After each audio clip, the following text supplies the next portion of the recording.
Alam mo bang swerte ang puting pusa? Maraming nag-aalaga ng puting pusa at kapag meron ka nito ay magbibigay ito ng harmony sa tahanan mo. Malakas ding magpasok ng kaperahan pagdating sa mga bagay na ginagawa mo. Halimbawa na lamang ikaw ay nagdinegosyo. Mas maa-attract mo ang pagtatagumpay sa negosyo kung nag-aalaga ka ng puting pusa.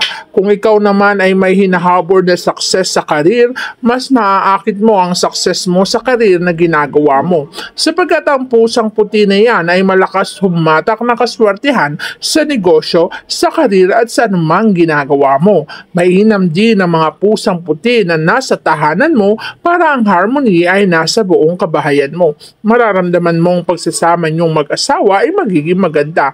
Hindi niyo may encounter ang mga problema. Ganyan lang naman ang ginagawa ng puting pusa sa ating mga buhay. Kaya naman napakahusay at napakagandang mag-alaga ng puting pusa.